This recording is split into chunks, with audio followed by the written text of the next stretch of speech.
But all that changes when Denise Morrison steps into his life. Excuse me, are you Ed? Who's asking? I'm Denise. Down over there, they told me you could use a hand. But work on the water isn't easy to come by. To work as a shrimper. Well, I'm tougher than I look. She had a good sense of humor. Please, I really need this.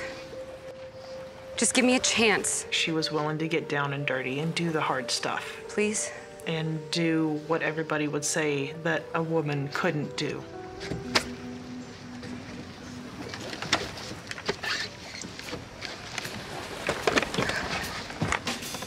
Come back at 8 tonight.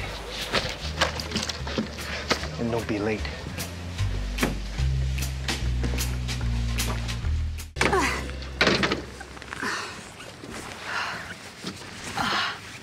Denise did have what it took to do the shrimp boats. You did good, kid. Go get some rest. Come back tonight. What's wrong? Well, I don't really have any place to stay.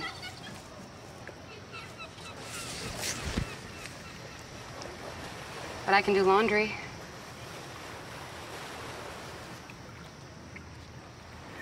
Come on. Then he gave her a place to stay, and I think that Their attraction is immediate, despite a huge age difference. Ed was roughly 30 years older than Denise. their age difference didn't affect their relationship at all. They didn't see age barriers.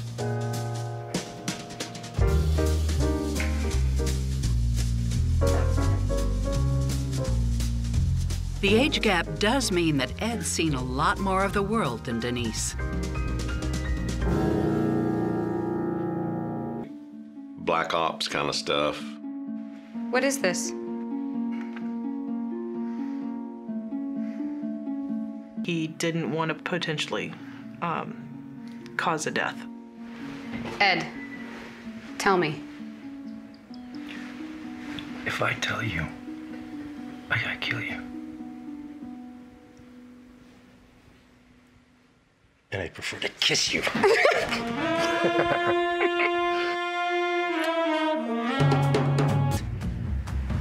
What's going on?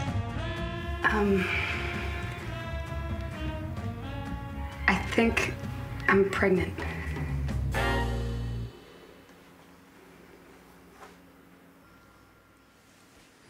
Maybe you'll get rid of those things now that you're gonna have the real deal.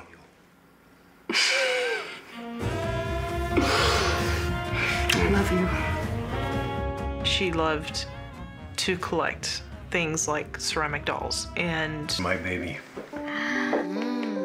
I'd love to see her in action. Well, you stick around long enough and I can make that happen.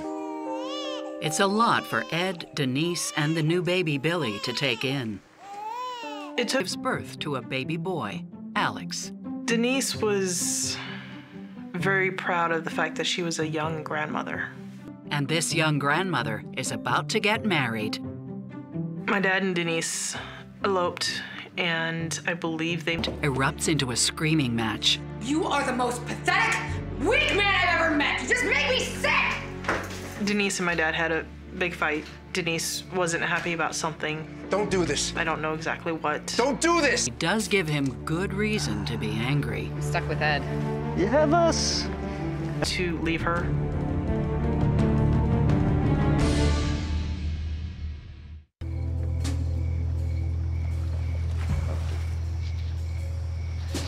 Can we talk? Alone?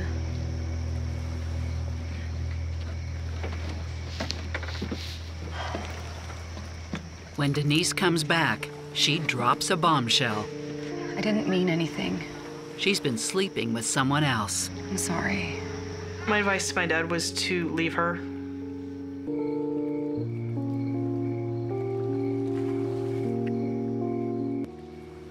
Billy needed his mom, and he wasn't going to deny a child its mother. She was happy to have my dad back to herself. Together, Ed and Denise agree that time is right for a change. See, it's the one with the dark blue awning. Impressive. Isn't this baby amazing? It was large enough to live in. Certainly, it's questionable whether it was large enough for a family of 4. It's a terrible time for Ed, but Denise steps up and helps him settle his mother's affairs. They move into her house temporarily, where Denise makes herself at home. When Ed's mother died, he came into about $650,000. She enjoyed living in Inverness. She liked the house, she liked the lifestyle. She even makes a friend, a local waitress. Barbara, welcome. Denise and Barbara became very good friends. Wow, this is really beautiful. I know, right? It's perfect. Come on, let me get you a drink. You're gonna come visit me, right? He could have the house, but he wanted to be on the water. Denise must say goodbye to the new friend she's made. Come on, let's hit the road. I think Ed wanted to go back to the Keys because it went more along the lines of who Ed was. Come on. He wasn't the kind of guy that wanted to live in a house. Hey guys, what's going on? Hey, Denise, you want a beer? Please. Thank you. As long as she was there, it became a living hell to her. Man, I do not know how you guys do this. There's just not enough space for me living on a boat. You get used to it. I mean, it took her a while, but she loves it down. Yeah, but she has you with her. I'm stuck with Ed. And us? You have us. All right. Come on. Okay. But just as she's settling back into boat life, Denise sets out to comfort the new widower, David Campbell. She felt concerned for David. She actually cooked meals for him. And at that point, she was so, because she made comments about the boat rocking and moaning and everything else coming from the boat. She sent her children up to Devoniac Springs to live with her parents. She was going to tell Ed she was leaving. Little do Ed or Denise know, it might be the last time they see the kids.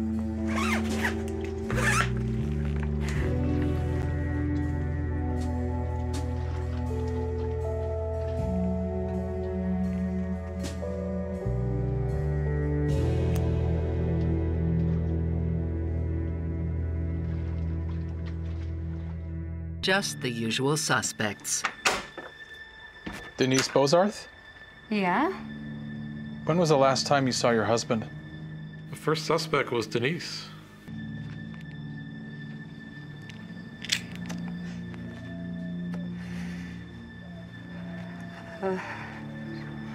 June 23rd. I broke it off and he was angry. I just can't believe he's dead. Her hands were shaking. She was smoking her cigarette. She wouldn't look at me.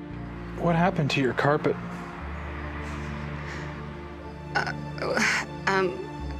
Well, we got rid of it because, we accidentally spilled some oil on it. Don't you want to know about Ed, though? Why are you asking me about a carpet? Can you tell me what happened? I said that I didn't want to be with him anymore, and we got into a big fight. What are you doing? Huh? What are you doing? Ed, I'm sorry. I can't do this anymore. Can't do what? I want a divorce.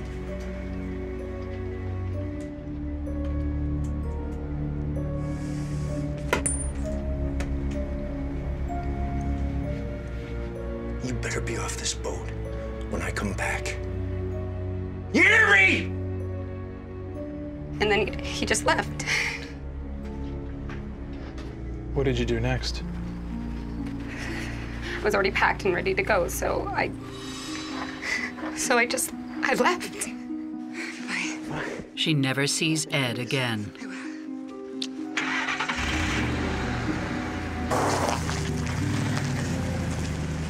The detectives.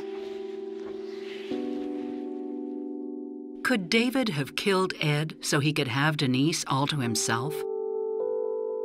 It'd just be so much better if he wasn't around. And she had specifically stated that she wanted to smash Ed's head in with a hammer. It'd actually be super easy just to bash his head in while he was sleeping. That she could kill him and place him. Stop joking around. Oh, I mean, just hypothetically, obviously. I'm kidding, right? It's not a smoking gun, but it is compelling. And more than 5 years after Ed's murder, Denise Bozarth is hauled in and arrested.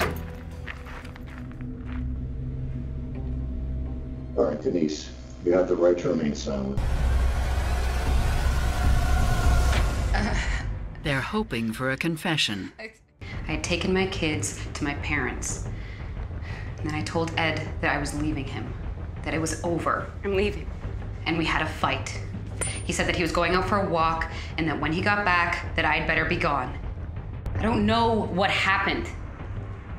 Whoever killed him must have done it after I left. This is old news to police and prosecutors, and they don't buy it. What about the rings and the photo on the bed? They push for more. Why were they left exactly in the same place that you put them if the killer had to move them in order to hide the body? Pressed further by police, she pauses and she states to one of the agents in the room, I need to speak with a lawyer. Denise is told she can contact her attorney, but then the subject is quickly changed and questioning resumes. Denise, you need to tell me what happened.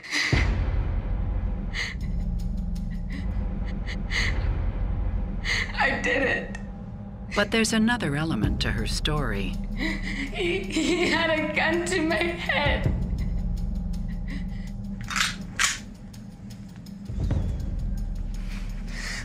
What are you doing? I'm gonna kill you and the kids. She said it was in... No! Ah!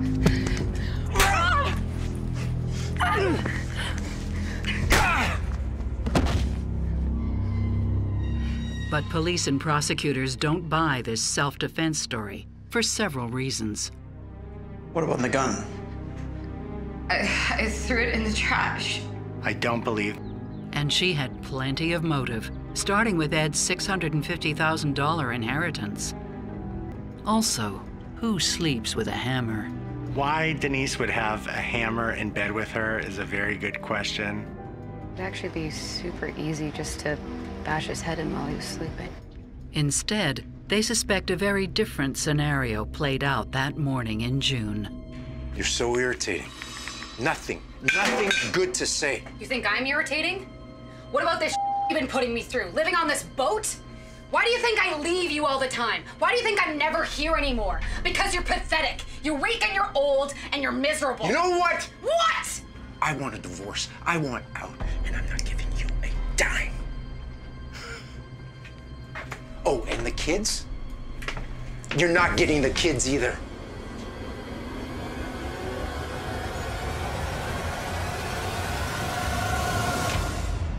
Yeah, well, we'll see about that.